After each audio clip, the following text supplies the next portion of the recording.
Tonight, we explore the mythic tale of Irion, the forgotten son of Hephaestus, a demigod born not of Olympus, but of fire and steel, deep in the forge of a mortal blacksmith. His task? Steal the eternal flame from Mount Olympus itself, to reignite the dying hearths of humanity. But what stood in his way was no simple quest. A three-headed guardian of the underworld, a jealous god in winged sandals, and a storm-summoning oracle who foresaw only one ending, Arion's death.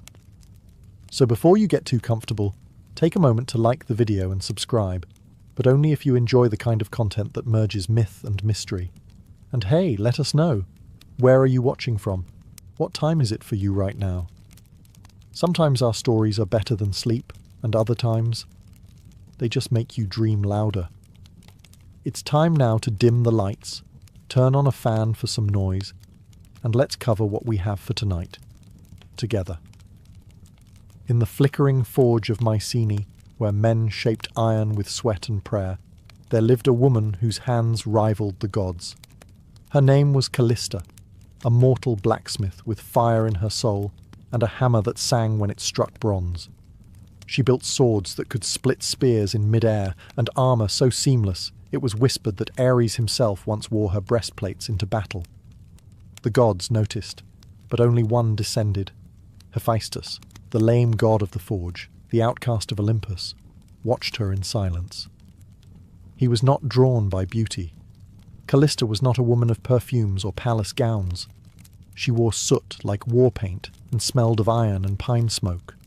But when she worked, Hephaestus saw something divine in her movements, something familiar. One night, as the moon hung low and red over the Aegean, Hephaestus entered her workshop cloaked in smoke and shadow. He offered no gifts, no divine decree, only his presence. The forge flared brighter that night, and 9 months later a child was born, Arion. He did not cry, not at first. His eyes opened and glowed like coals, and the fire in the forge leapt as if recognizing its kin. The midwives gasped. One whispered, "He's touched by the divine." Another crossed herself, and the oldest among them muttered, "He's not meant to stay here long." Arion grew faster than other boys. At 5 he could shape iron. At 7 he forged his first blade, flawless, sharp, and oddly warm to the touch. He never played. He never lied. There was a stillness in him that made others uneasy. The village feared what they did not understand. They called him cursed, the son of a god who had no throne. Children avoided him. Priests refused to bless him. But Callista? She loved him fiercely, teaching him not just to work with fire, but to respect it. "Flame obeys those who listen," she'd say, "not those who command." By the time he turned 16, Arion's forge burned day and night, shaping weapons for cities he'd never seen and kings he'd never meet. But even as metal flowed beneath his hands, something deeper stirred within him. He wasn't made to serve. He was made to change the world. Long ago, the eternal flame had been a gift, stolen from the heavens, defied into existence by Prometheus himself. It was fire not just for warmth, but for thought, art, creation. It was what set man apart from beast. But that age of defiance had dimmed. Humanity no longer remembered the debt it owed the gods, and the gods in turn had turned their backs on mankind. It began slowly. Hearths that once glowed without fail began to flicker out. Forests grew colder. Storms stretched longer. Crops wilted in spring, and homes were filled with the breath of frost, even in high summer. Children shivered beside unlit chimneys. Old women murmured prayers into ashes that gave no heat. Priests spoke of punishment. Scholars blamed the stars. But across villages, towns, and empires, a different fear took root. Not that the world was ending, but that the gods had abandoned them. And they were right. High atop Mount Olympus, the gods had sealed away the last true flame, a spark kept alive only in the divine brazier, untouched by mortal hand for centuries. No god dared share it again. They feared man's rebellion, feared what Prometheus had begun. They told themselves, let them suffer. They must remember their place. But not all gods agreed. In hidden corners of the world, whispers stirred. Dryads spoke of a boy born of flame. Nymphs saw sparks dancing in a boy's eyes from Mycenae. The winds carried a name, Irion. In the cold chambers of Delphi, the oracle dreamed of fire, walking on two legs, lighting cities with its footsteps. And in the depths of forgotten temples, dying candles sputtered back to life at the sound of a blacksmith's hammer striking anvil. Irion had no idea. He only knew the iron was growing harder to shape, that the flames in his forge required more breath, that the warmth that once came easily was slipping away. But the world had begun to watch. Gods both old and silent had turned their gaze to Mycenae. The divine brazier atop Olympus, though shielded in marble and guarded by fate, flickered for the first time in an age, responding not to a god, but to a boy born of fire and sorrow. And deep within him, something began to glow. Delphi was dying. Once the centre of divine council, where kings and warriors climbed stone paths to seek Apollo's voice, now it stood quiet, its columns cracked and overgrown, its sacred springs reduced to mist. But one voice still lingered, buried deep within the mountain's breath.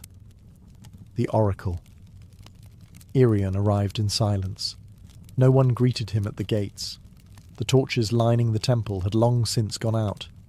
Ivy clung to broken altars like fingers, unwilling to let go of lost faith. Thunder growled in the clouds above, not of rain, but of something older. Watching. He descended into the hollow chamber where generations before him had once wept and begged. There, seated atop a crumbling stone throne, was the oracle. She was draped in violet robes, skin pale like ash, eyes blind but blazing with storms. Before he could speak, she inhaled sharply, like a flame being pulled back into a lantern. "Irion," she hissed, though no name had been spoken. He said nothing. "You will climb the mountain. You will take the flame. And you will die." Her voice cracked like a whip through the stillness. He didn't flinch. He had heard stories of oracles, their riddles wrapped in poetry and metaphor. But this wasn't a prophecy. It was a sentence. She rose slowly, limbs moving like smoke caught in wind. "The gods will oppose you. The world will demand your failure. The flame, what you seek, it does not belong to mortals. It was stolen once, and the price was eternity in chains." Irion stepped forward, fists clenched. "So let me pay the price." A long silence followed. Then, laughter, not cruel but tired, the sound of someone who had seen too many stories end the same way. "You already are," she whispered. The room grew dark. The thunder outside crescendoed. The air pulsed with something old, something primal. Then, just as suddenly, everything went still. The oracle slumped back into her seat. Her mouth opened, but only smoke escaped. Her prophecy was done. And though Irion left without another word, her vision followed him. In dreams. In flame. In every shadow cast by his forge. The gods had spoken. His path was set. But not even Olympus could predict what a dying world would do when handed back its fire. Before one could ascend Olympus, one had to earn the mountain's recognition. And Olympus never bowed to the untested. Legends whispered that the base of the mountain was not stone or snow, but soul. That beneath its foundation was a gate, sealed by silence and guarded by the oldest fear in creation, Cerberus, the hound of Hades. No one could pass that gate without first touching death. Irion did not question it. He had studied myths the way blacksmiths study heat, closely, warily. He knew what waited beneath the roots of Olympus. But to reach the eternal flame, he would have to descend, not metaphorically, but into the very underworld itself. So he prepared not with armour, but with craft. He spent 3 days and 3 nights forging a collar, not for battle, but for submission. It was made of obsidian, iron, and the final ember from his mother's forge. Into it he carved 3 names, one for each of Cerberus's heads. He whispered them aloud as he worked: memory, loyalty, grief. On the 4th day, he stood before the shadowed mouth of a cave said to lead downward forever. The wind here was cold, but it did not sting the skin. It scraped the soul, and the air smelled not of rot, but of forgotten prayers. He entered. Deeper and deeper he walked, past bones that glowed faintly in the dark, past torches that lit themselves without flame, until he heard it, the breathing, slow, massive, layered, like 3 storms dreaming in unison. Cerberus. He stepped into the clearing and found the beast sleeping on a bed of ash and bone, each head twitching in a different rhythm. Its fur was blacker than absence. Its eyes were closed, but its ears twitched. Arion did not draw a weapon. He approached, knelt, and held out the collar. Then, softly, he began to hum. It was the song his mother had sung to him as a child, the one she sang when night made the world feel too big, too cruel. The middle head stirred. The left opened one amber eye. The right snarled, then stopped. They listened. And in that silence, Arion slipped the collar on. Cerberus exhaled, and the door behind him opened, not with rage, but with respect. Arion had touched death, and death had stepped aside. The road up Olympus was no road at all. There were no markers, no stars to guide the way, only sheer rock, biting wind, and whispers that echoed from nowhere. Arion climbed not with certainty, but with instinct. His mortal hands bled. His divine blood burned. The mountain resisted him at every turn. And then he appeared, not with a roar, not in a flash of power, but in silence. Hermes, the trickster, the messenger, the thief. He stood on a ledge ahead, dressed like a traveller, cloak loose, sandals laced with feathers, eyes sharp as broken glass. A crooked grin danced across his lips. "Well," he said, spinning a coin between his fingers, "I thought you'd be taller." Arion didn't stop climbing.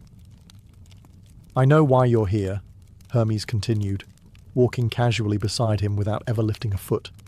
"You want to bring fire back to the mortals. Sweet, noble, stupid." Arion paused. "Then stop me." Hermes chuckled. "Stop you? Oh no. I'm not here to fight you. I'm here to make sure you understand the deal. You're walking into the heart of Olympus, into the gods' vault, into a story that isn't yours to tell.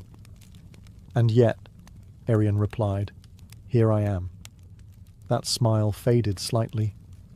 "You're trying to restore a balance that was broken for a reason," Hermes said. "The flame was a gift, once, a mistake, and now the gods guard it like a dragon guards gold. Not because it's precious, but because it's dangerous." Arion stared at him. Then they've forgotten what danger looks like. For the first time, Hermes' expression soured. The air around them shifted.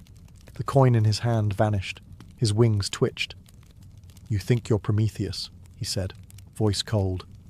"But you're not even a flicker compared to him." "I'm not trying to be him," Arion answered. "I'm trying to finish what he started." Hermes stepped forward, pressed 2 fingers to Arion's chest. "Then here's my gift." Pain surged. It wasn't physical. It was deeper. A thread inside him twisted, turned. "The fire you seek," Hermes whispered, "will burn everything you are." Then he vanished. The mountain groaned. Thunder rolled. A storm had begun, not of rain, but of consequence. And Arion climbed higher, cursed, but unshaken. The curse settled into Arion's chest like frost in the lungs. At first, it was subtle, a tightening when he breathed, a dull heat beneath his skin. But the higher he climbed, the more it bit into him. Not like a wound, more like erosion. Piece by piece, the man was being scraped away, leaving something raw behind. Mount Olympus was no longer just a mountain. It was alive. Its cliffs shifted beneath his feet. Wind screamed down ravines like ancient voices furious to be disturbed. The higher he rose, the less mortal the world became. Trees stopped growing. Birds stopped singing. Even the stars above seemed to pull back. There were no paths. Only jagged ledges and sheer faces that demanded sacrifice with each step. Irian bled. He slipped. Once, he nearly fell to his death, but a sudden flash of heat from within his chest steadied him. It was as if the flame Hermes spoke of, the one that would burn him, had begun to awaken. But he kept climbing, because every time he faltered, he thought of the dying hearths, the cold villages, the children huddled in darkness. He thought of his mother, hands blistered, still forging warmth for a world forgetting what warmth meant. And still, Olympus offered no mercy. Storm clouds gathered above. Lightning danced along the ridge like gods pacing in frustration. He could feel their eyes now, watching, judging, waiting for him to fall. But it wasn't just the mountain fighting him. It was Olympus itself. He passed ancient ruins carved into the stone, temples long abandoned by faith, their altars cracked, their gods forgotten. Statues of Athena with eyes chipped out, columns of Zeus split by time and silence. Irian realized something no one else had dared to say aloud. The gods weren't powerful anymore. They were afraid that a mortal might bring the fire back without their permission, that someone not born in their halls might carry the light that once defined Olympus, and in that fear they threw their worst at him. Ice, thunder, visions, voices, but he climbed. With hands torn and heart smouldering, he rose above the clouds, and in the distance, lit not by sun, but by divine flame. He saw it, the brazier, burning, waiting. It was not what he expected. The summit of Olympus wasn't carved in marble or guarded by gods clad in gold. There were no trumpets, no gates, no thunderclaps of divine welcome. There was only silence, and the flame. It stood in the centre of a windless clearing, on a pedestal of blackened stone. The brazier looked ancient, older than language itself, shaped by hands no longer remembered, and inside it danced the eternal flame, not red, not orange, but white, pure, blinding, alive. It did not flicker. It watched. Irian stepped closer. The heat didn't sear him. It entered him, as if recognizing something long lost. His breath caught. His skin prickled. That ember Hermes had cursed into his heart now pulsed like a second heartbeat, calling to the flame like a lost sibling. He reached out. In that moment, time faltered. He saw cities built from firelight. He saw his mother's forge blazing in the dead of winter. He saw civilizations rising and falling, each one built around fire, and each one forgetting why it burned. He also saw the punishment. Prometheus, chained to stone, his liver eaten daily by a vulture. The gods had called it justice. But Irian saw it for what it was, fear wearing a crown. He could turn back. He could let humanity adapt to the cold, forget fire, forget him. But then he heard the wind whisper her name, Callista, and he remembered who he was. He grabbed the flame, and it took him.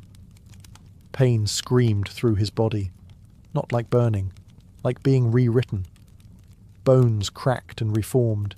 His skin glowed, veins pulsing with light. He fell to his knees, roaring soundlessly, as the flame poured into every part of him, erasing the boy, forging the fire-bearer. He wasn't holding it anymore. He was it. The brazier flickered, then dimmed, then went cold. Because the eternal flame was no longer chained to Olympus, it had chosen a new vessel. Irian collapsed beside the empty pedestal. Smoke rose from his fingertips, but his eyes glowed like dawn. He breathed, barely. But with each breath, A wisp of warmth spread outward, into the wind, down the mountain, toward the world below. He had taken the fire, but not for himself, for everyone. Arion did not walk down Olympus. He carried it with him. The moment the flame entered him, the mountain stopped resisting. Winds fell silent. The sky cleared. Even the stone beneath his feet seemed to shift and guide him, not with reverence but with recognition. He was no longer a trespasser. He was a torch. His body smouldered with divine heat, not the kind that scorched, but the kind that stirred life. Wherever his foot touched earth, frost melted. With every breath, the cursed wind softened. The air smelled not of smoke, but of renewal, of rebirth. But he was not whole. His limbs trembled beneath the weight of what he carried. The eternal flame was not just fire, it was memory. He could feel every spark it had ever ignited. The first campfire in a prehistoric cave, the torch that lit Athens, the forge that built Troy. And he felt the cost of all of it. He saw the cities burned in its name, the temples razed, the wars fought with stolen fire and ambition. The gift of the gods had never been innocent, but this time he would not give it as a weapon. He descended through cloud and silence, past broken statues of gods who had once been worshipped, now crumbling in divine decay. He passed the cave where Cerberus had once guarded the gate, but the beast was gone, as if even death had stepped aside for what Arion had become. He reached the world below, and there, in a frozen village where hearths had long turned to ash, people gathered around him, not in fear, but in awe. He did not speak. He simply held out his hand, and a flame danced from his fingertips into the nearest hearth. It roared to life. Then another, and another. A chorus of warmth spread from home to home, city to city, across lands that had forgotten what it felt like to gather around a fire without praying first. Arion burned. His hair shimmered like molten gold. His skin cracked like cooled obsidian. He was dying, but not fading. He was becoming something else. He had not stolen the flame. He had become it. And everywhere it burned, the world whispered his name, not in worship, but in gratitude. No tomb was ever built for Arion. No statue was carved. No songs were sung in temples. There was no procession, no mourning, no final battle to mark his passing. And yet, he never disappeared. After the fires returned, strange things began to happen across the land. In distant villages where no traveller had passed, hearths lit on their own. Entire forests, once frozen solid, blossomed overnight. Blacksmiths claimed their forges heated faster. Children, huddled in the cold, told their parents they saw a man of light standing beside the flame before it rose. No one could prove anything. But they all told the same story. He walked until there was nothing left of him to walk with. His body had long since cracked and burned, not from weakness, but from transformation. What remained of Arion, bone, blood, voice, had become spark, smoke, heat. And he gave it all away. His mother's forge was the last place touched. Old, abandoned, its fires cold for decades, until one night a traveller passing through claimed he saw a boy hammering something glowing white at the anvil. When he looked again, the forge was empty, but the flame danced high and hot, just like it used to. They say the gods felt it, that Olympus, sensing it had been stripped of its power, trembled in its silence. But the gods did not strike back. They did not rage. Because even they understood. Arion had not challenged them with war or pride. He had reminded them of purpose. And so the eternal flame, once hoarded by immortals, now flickered in every village, every city, every lonely mountain hut. It lived in the warmth of soup shared by strangers, in candles placed by grieving hands, in torches lifted by rebels seeking light in the darkest places. And always, always, they whispered the same name. Arion. Some say when your fire dims for no reason, it's him passing through. Others say if you listen closely to the crackle of the flame, you'll hear the rhythm of a hammer striking an anvil. Steady, patient, eternal. Because Arion never died. He became warmth itself. Not a god, not a hero, just a boy who gave up everything to help the world remember how to glow again. In the land of Sparta, where boys were taught to fight before they could speak, and honour was carved in bone, women were no less fierce. Among them was one whose name echoed through the marble halls like the clash of steel.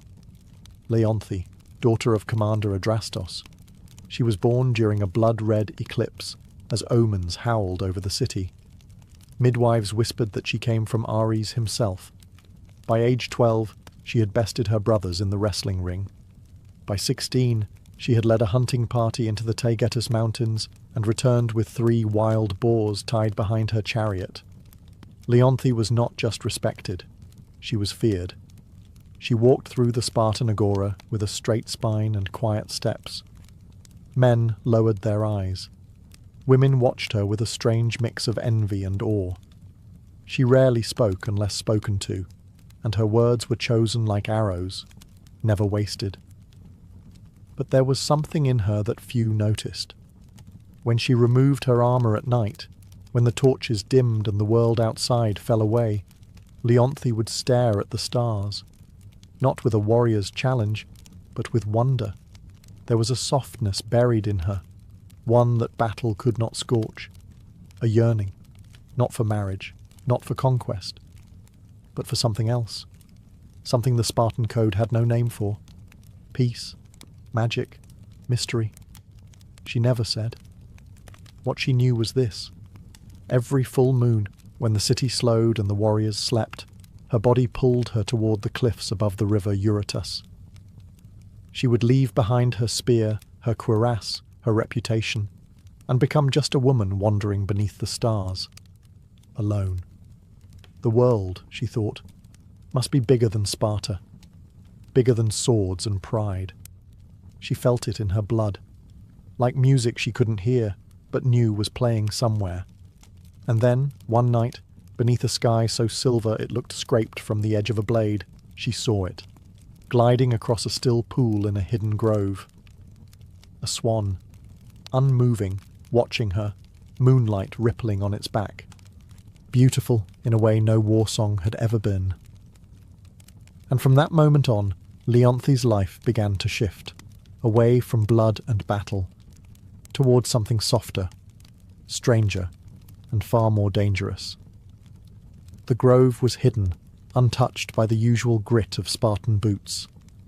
Nestled between 2 cliffs, it whispered of something older than Sparta, older even than Olympus.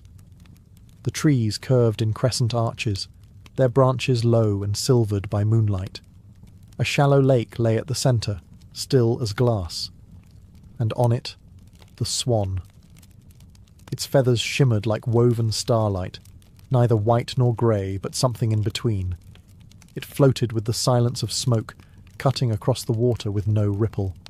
Its long neck arched gracefully, as if sculpted by divine hands, and its eyes, gods, its eyes, held no animal wildness, no fear, only awareness. Leonthe froze at the tree line. Her training screamed caution. Nothing in nature moved like this. No creature stood so boldly before a human. But the swan did not flee. It watched her, calmly, expectantly. She stepped forward. It tilted its head. Another step. Closer. The lake did not stir. She stood at the edge of the water, heartbeat steady but alert, hand resting lightly on the dagger strapped to her thigh. The swan moved again, slowly, deliberately, toward her. When it reached the edge of the shallows, it stopped and bowed its head slightly. Leonthe knelt. She had seen thousands of things in her life. War camps burning, bloodied warriors screaming at the heavens, newborn calves gasping for their first breath. But never had she seen something so quiet, so still, so enchanted. She reached out. The swan did not resist. Her fingertips brushed its feathers. warm, unnaturally warm, as though its body burned with sunlight instead of blood. A feeling stirred in her chest, not fear, not fascination, something older, something she didn't know she'd been missing until that very moment. Connection. The swan blinked once and turned away, gliding back into the centre of the lake. Leonthe remained kneeling, watching it, unsure what had just begun, but certain it was no accident. The next full moon, she returned. So did the swan, and again, the next month, and the next. No words, no promises, just presence, a ritual born of silence and gravity. By the time autumn settled on the hills, Leonthe no longer questioned why. She just knew the swan would be waiting, and her world would never be the same. Seasons turned, leaves reddened, fell, and grew again. The wars continued far below the hills, but in that moonlit grove, time stood still. Only the full moons mattered now. Only those nights. Leonthe had once measured her worth in battle scars, victories, and commands followed without hesitation. But now, something softer guided her. Something far older than Spartan law. Each month, she returned to the grove with offerings, fresh figs, soft linens, carved trinkets from olive wood. The swan never ate, never acknowledged the gifts. Yet Leonthe continued, drawn by an instinct she couldn't explain. The swan was always waiting. It met her at the edge of the water, dipped its head gently, then glided by her side. Sometimes it circled her. Sometimes it simply stood beside her on the shore, its warmth bleeding into the air around it like a hidden sun. She began to speak, not like a soldier, but like a woman who had never been heard before. She spoke of her father's coldness, of how victory never filled the empty space in her chest, of the nights she stared at the sky, wondering if there was more than sword and soil. The swan said nothing, but it listened. She could feel it. Its stillness wasn't silence. It was attention.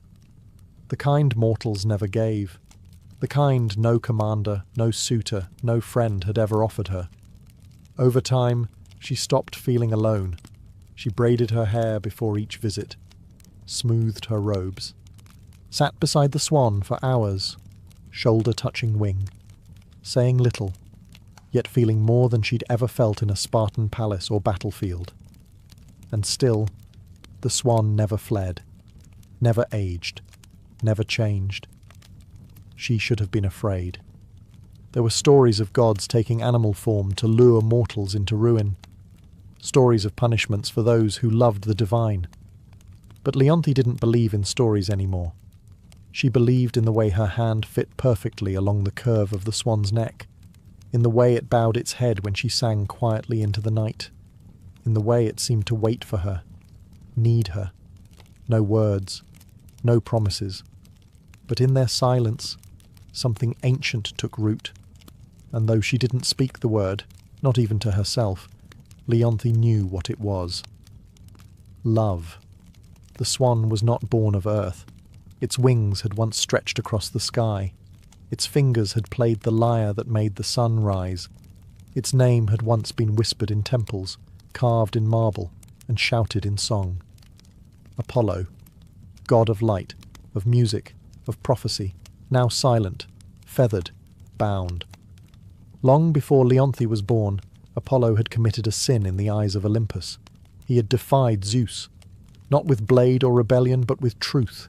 He had spoken against his father's punishments, against the cruelty passed down from throne to world, against the silence demanded by power. For this, Zeus did not kill him. He unmade him, a spell cast in fury, more curse than justice. Apollo was stripped of his form, his voice, his divinity, forced into the body of a swan, not to teach him humility, but to remind him he could glow like the sun and still be caged by shadow. The curse was crueler still. There was one condition. If a mortal ever discovered his true identity, the transformation would become permanent. And so Apollo waited. Years. centuries, lifetimes, floating on lakes, hiding beneath stars, watching mortals forget his temples, forget his hymns, watching the world grow colder as the gods withdrew, until Leonthe. Her presence cracked something inside him, something buried so deep even Olympus had forgotten it existed. Hope. He never meant to be seen, never meant to stay, but she returned, again and again, and her voice when she spoke to him in the glade, was the only thing that made the fire inside him flicker again. She was not a priestess, not a nymph, not a chosen oracle. She was a warrior with hands that knew only weapons, a woman hardened by loss and trained to feel nothing. And yet, she saw him. She treated him not as a symbol or a threat, but as something sacred, something worth waiting for. He dared not speak, dared not reveal his name. But in the tilt of his head, in the stillness of his body, he answered every question she never asked. And slowly, impossibly, he loved her back. In Sparta, solitude was respected, but not for too long. Leonthe's absence did not go unnoticed. Each full moon, she slipped away from the barracks, from the training fields, from the watchful eyes of commanders and kin. At first, none questioned her. She was Leonthe, untouchable, unshakable, the warrior whose loyalty was carved into every scar. But Sparta thrived on order, on discipline, and love, especially the hidden kind, was a foreign thing in a city built on control. Whispers began. She wanders. She speaks less in council. She trains, but her strikes lack venom. It was true. Leonthe had changed. Her movements were still sharp, but no longer cruel. Her voice no longer cut. And something in her eyes softened. Some nights she smiled to herself, as if holding a secret the gods themselves couldn't steal. Her father noticed first. Commander Adrastos, a man whose face bore no softness, whose daughters were meant to lead men, not follow feelings. He summoned her one evening, under the guise of strategy. But when the chamber emptied, he spoke plainly. "What keeps you from sleep?" Leonthe offered no answer. His voice darkened. "Do not forget who you are." But she already had, at least the version of herself that Sparta had moulded.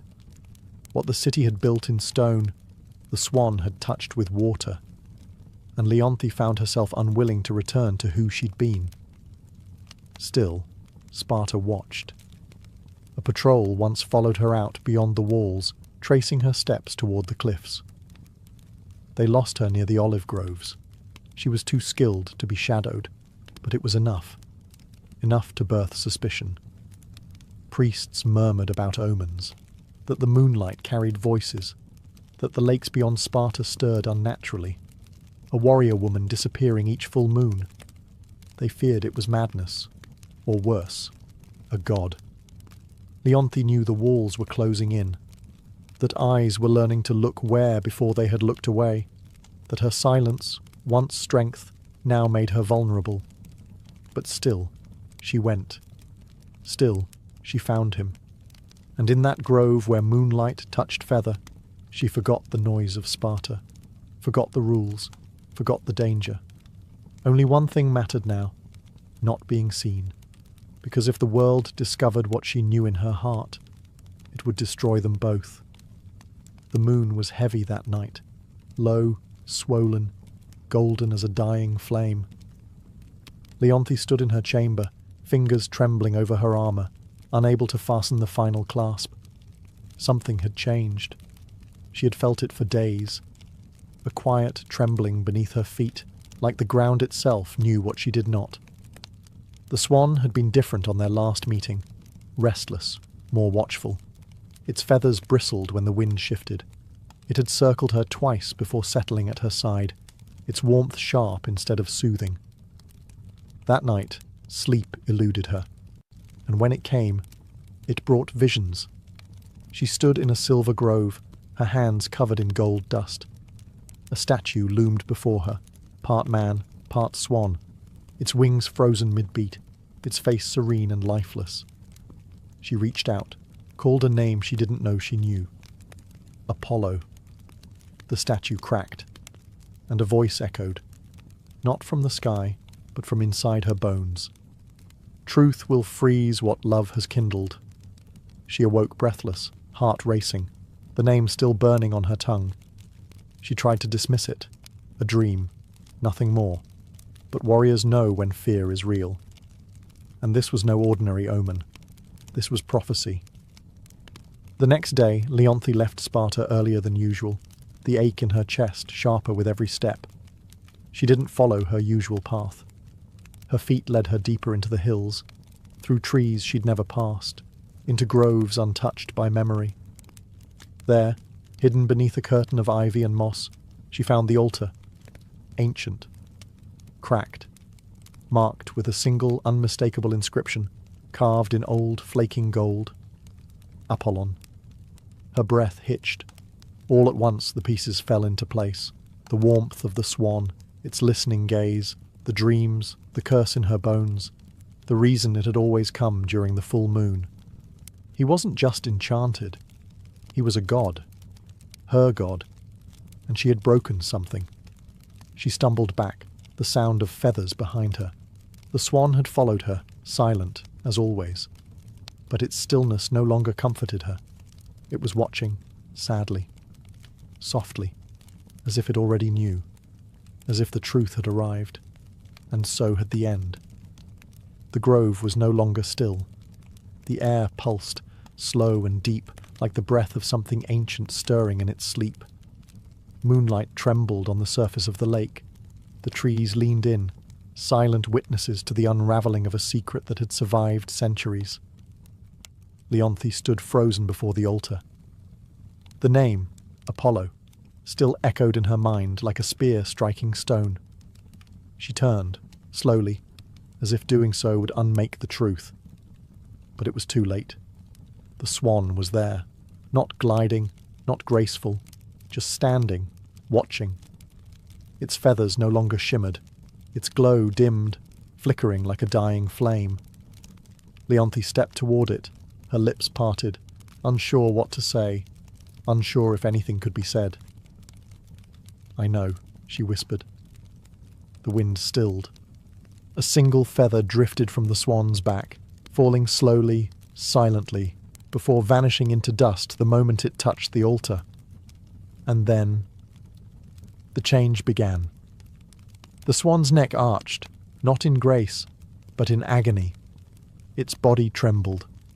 Feathers unravelled into streams of gold and light, wings bent into arms, webbed feet split into toes that dug into the earth, and where the swan had stood, now knelt a man, naked, radiant, broken, Apollo. His hair shimmered like the sky at dawn. His skin glowed faintly, like embers beneath marble. But his eyes were dimmed by sorrow, by inevitability. Leonthe stepped back, hand to her mouth. She had loved him in silence, and now silence had become unbearable. He tried to speak, but the curse had not fully lifted. His voice cracked like thunder in a storm too old to name. "You weren't supposed to know," he said at last, voice barely more than wind. It was the only rule. She fell to her knees beside him, tears cutting down her warrior's face like rivers through mountain stone. "I didn't mean to," she whispered. He smiled then, just once, a god's smile. Not of joy, but of farewell. "I know." And with that, the ground beneath them shuddered. A soundless quake. A divine sentence passed without mercy. His glow faded. His skin hardened. His limbs stiffened mid-reach. Apollo was turning to stone, and Leonthe could only watch as love became legend. The moment the name was spoken, the curse began its final work. Apollo's body, once fluid with divinity, now stiffened inch by inch. The light beneath his skin dulled like cooling metal. His golden hair lost its luster, hardening into marble threads as the final phase of Zeus's punishment took hold. There would be no forgiveness, no reprieve. Leonthe grasped his hands, still warm, still trembling, but she could feel it, the stone creeping like frost over flesh. His fingers curled around hers one last time before they stopped moving altogether. She shook her head. No, this can't be how it ends.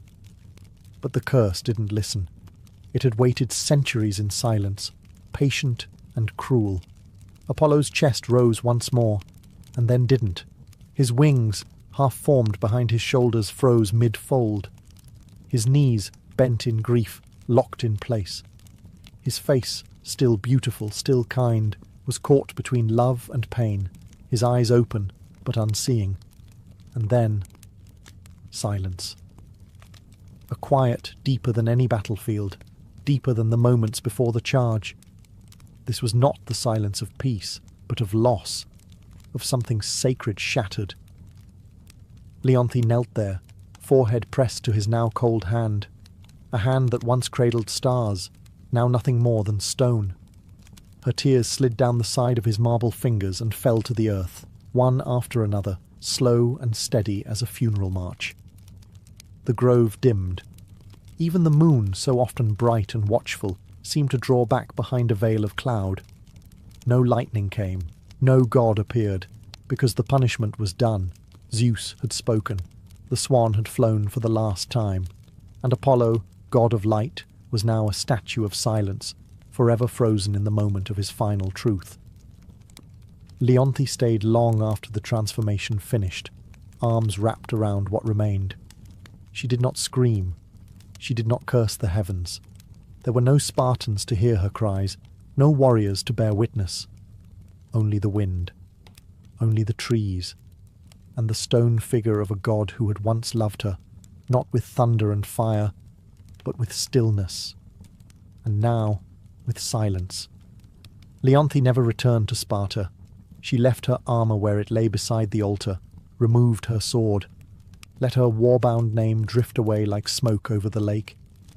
The woman who had once stood tall among kings now knelt in silence beside a statue that would never move again.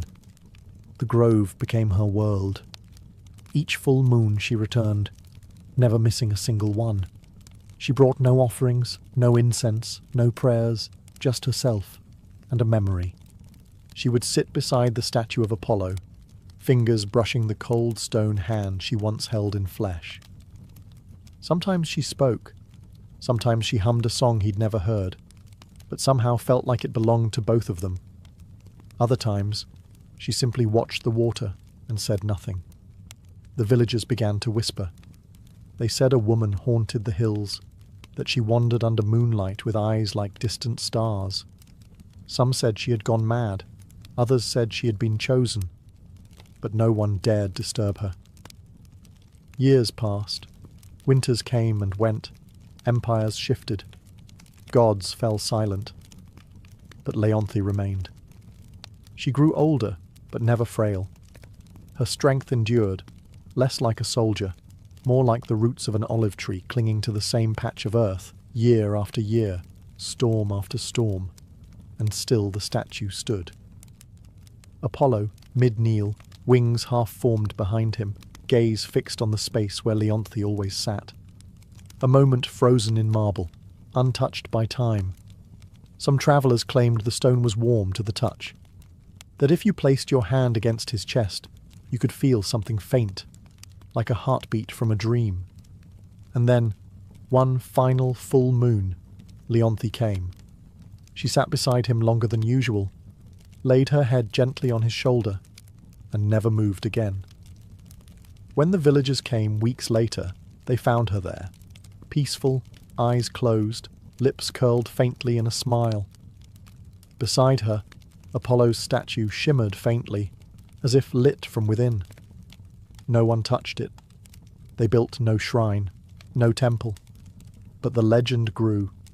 And now, when the moon is full and the wind is still, some say the swan returns to the lake, not to be seen, but to remember. Melanion was not born under a palace roof or amidst temple incense.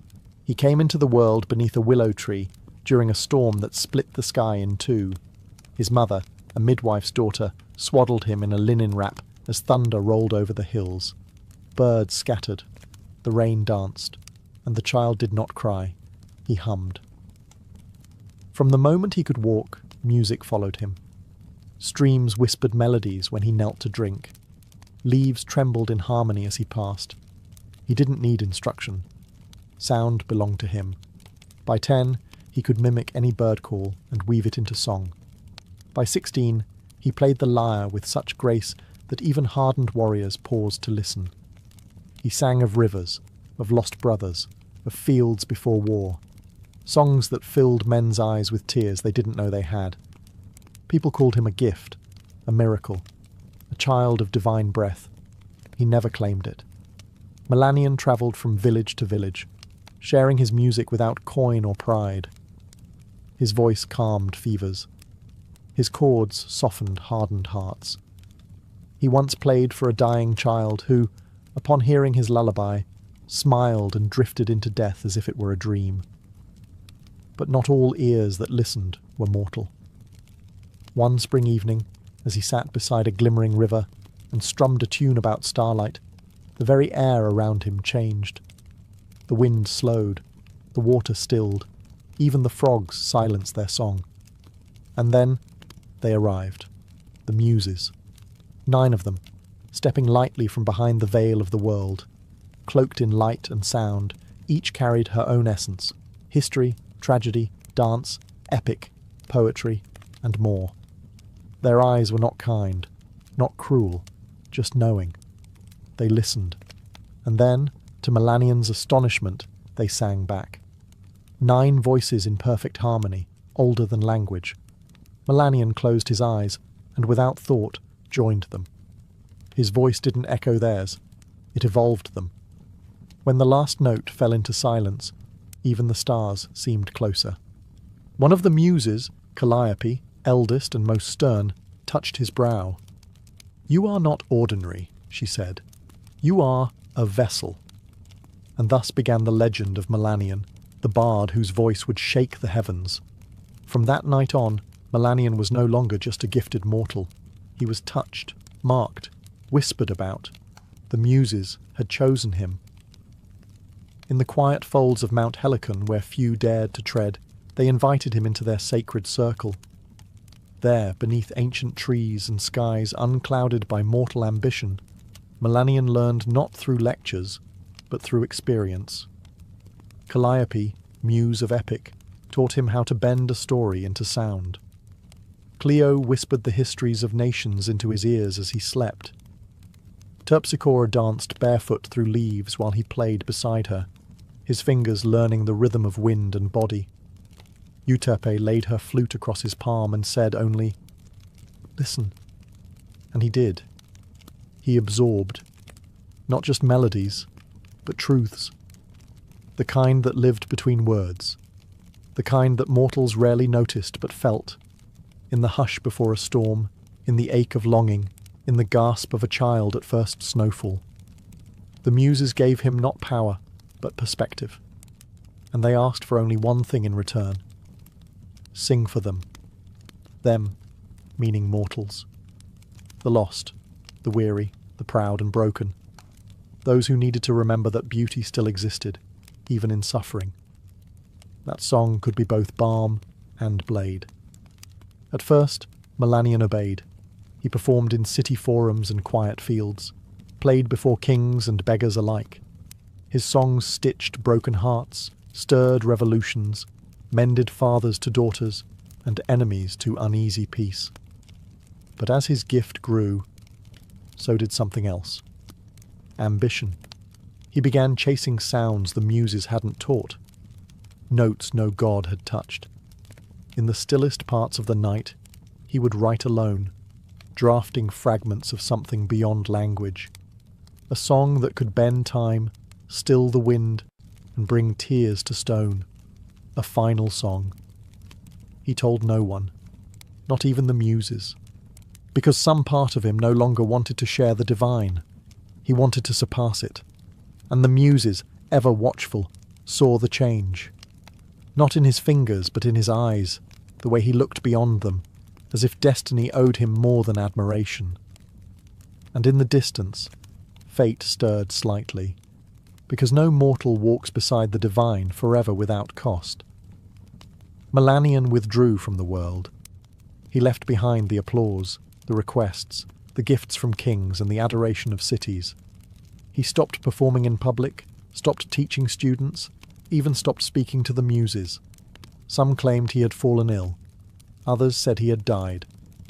But in truth, he had gone to the shadowed slopes of Mount Helicon, deeper than any mortal had ever gone, where only echoes of the old gods stirred. There, in a cave lined with crystals that sang when touched by light, he began composing the final song. It came to him in pieces, sometimes in sleep, sometimes in thunder, sometimes in silence so deep it frightened him. He didn't write it. He found it, like a secret hidden between the folds of reality. The melody refused to stay still. It changed when he breathed, twisted with his heartbeat.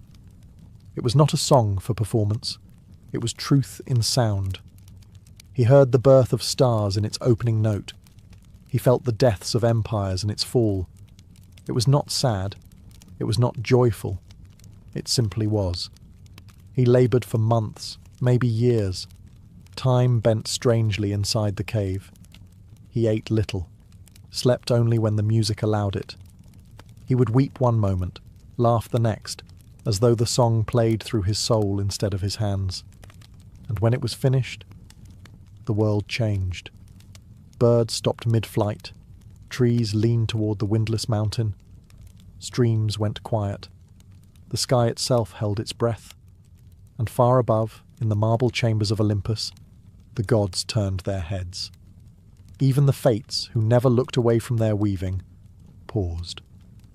Clotho whispered, "A thread trembles." Lachesis frowned, and Atropos, whose shears never hesitated, set them down. They listened. The song did not demand worship. It did not beg to be loved. It simply revealed everything. When the final note faded, even the cave refused to echo it, as if the world knew to repeat it would be a crime. The gods waited. The muses waited. They expected Melanion to return, to offer this wonder to the world. But he didn't. He hid it. And in doing so, he set a different music in motion. One of silence. And consequences. When Melanion emerged from the cave, the world felt smaller. The skies, once so vast, seemed pale beside the echoes of the song still humming in his bones. People rushed to greet him. Musicians, poets, even priests. They begged to hear what he had written, to feel whatever power had moved the heavens. But Melanion said nothing. They asked again. He smiled faintly. "Not yet." Only the muses saw the shift. They came to him one dusk, stepping from starlight like breath from a lyre. Their robes glowed with inspiration, but their eyes held warning. "You were chosen to carry beauty," said Erato, soft and sorrowful. "But beauty is not meant to be buried," added Cleo. "You must sing it," whispered Calliope. Melanion bowed his head. "I will not see it cheapened." They flinched, as if he'd struck them. "You think mortals unworthy?" Terpsichore asked, voice trembling. "You think you alone are its guardian?" He met their eyes, not with rage, but with something colder. Possession. "Yes." Silence fell like winter between them. "Then you are no longer ours," said Calliope, "not because you created something beyond us, but because you hoard it." He said nothing, and they vanished. Still, the gods waited. Even Zeus, who rarely concerned himself with mortal affairs, paused his thunder to listen. Even Hades tilted his head in the depths. They waited for a single note, a whisper, a fragment. Nothing came. Melanion kept the song locked inside himself. Not written, not recorded, not shared. He called it sacred, but sacred things, when sealed too long, begin to sour. He performed other pieces. They were still beautiful. Audiences wept. Crowds cheered. But he knew. And so did the divine. Something was missing. And worse, something had been stolen. The song that could stir the fates, bend time, and touch the gods themselves, was buried beneath his pride. He told himself he protected it. But the muses, watching from afar, saw the truth. He had chained the divine to his ego, and the gods, who endure madness, war, and worship without blinking, do not abide theft. And so, one night, the wind turned still. The stars went quiet, and a curse began to bloom. Not with fire, but with memory. The curse came softly. No thunder, no divine wrath from Olympus. Just a dream. Melanion lay beneath an open sky, cradled in the same silence he had once treasured. Sleep pulled him gently into darkness. And there, waiting, was the song. The final song. It returned, clearer, richer, impossibly perfect. He heard notes he'd never written, harmonies he hadn't yet imagined. It lifted him through stars, wove him into oceans, unspooled the very fabric of meaning. He wept in joy, in awe, in surrender. And then, morning. Gone. Not faded, erased. No memory, not a note, not a name. The melody he'd written with his soul, felt in his bones, was gone like mist at sunrise. At first, he thought it a cruel trick of sleep. He grabbed his lyre and tried to recall even a single progression. Nothing. He strummed wildly, off-key, frantic. Nothing. That night, he returned to his bed early, heart pounding, and the song returned, more radiant than ever. He sang along in the dream, tears streaming, fingers dancing through light. It felt real. He could remember it within the dream, but once again, with dawn's first breath, gone. Melanion began keeping candles lit through the night, scribbling notes in the dark. He begged his mind to retain a phrase, a rhythm, a single image. But no matter what he tried, it vanished. Again, and again, and again. He stopped playing, refused to perform. Crowds dwindled, friends left. His home grew dusty and cold. But none of it mattered. He had one obsession now. Remember the song. The muses stood at a distance, watching with sorrow. He was given a gift, said Euterpe, and he chose to cage it. Now he is the only one who will hear it, said Polyhymnia. And never remember, whispered Clio. It was not vengeance. It was balance. Melanion would hear the song every night, for eternity. But it would live only in dreams. Each sunrise it would slip through his grasp like water through cracked hands. He would never stop chasing it, never stop hoping. And in time, hope would rot into madness. Because what torments a bard more than forgetting the greatest song he ever knew, and knowing it still sings without him? Melanion stopped counting the nights. They bled into each other, an endless loop of ecstasy and loss. Each evening, he slipped into dreams where the final song embraced him like a lover returned from war. And each dawn he woke alone, screaming, weeping, blank. At first, he tried to outwit the curse. He hired scribes to sleep beside him, begged seers to extract fragments from his mind. He sang to mirrors, hoping his own voice would betray some hidden memory. Nothing worked. And slowly, he began to fray. He stopped eating. His robes hung from a body gone hollow. His fingers trembled when he reached for his lyre, the same instrument he once cradled like a child. Strings snapped under his shaking hands. He didn't fix them. He didn't need them anymore. Because in sleep, the music still came. It became his only purpose, the only place he felt whole. And waking became a punishment. He cursed the sun, smashed his windows, sealed himself in a room with no light. But still the song left with the morning. When he emerged, he no longer resembled a bard. He was wild-eyed, gaunt, his once golden voice now raw from nights of desperate humming. He wandered from village to village like a beggar, not for coin, but for memory. "Have you heard it?" he'd ask strangers. "The song with no beginning and no end? Have you heard it in your sleep?" People pitied him at first, then feared him. Some threw stones, others fled. He began to sing fragments in the streets, random frantic bursts of melody. They made no sense to others, but to him, they were clues, keys, pieces of a shattered mirror he could almost reassemble. But every time, it slipped through his fingers. He laughed when he failed, then cried, then laughed again. And every night, the song came back, shimmering, whole, just out of reach. The muses watched, not with anger, with mourning. He had once been their finest vessel. Now he was a cracked jar, overflowing only when no one could hear. And in that descent, the song he'd hoarded became the thing that unravelled him.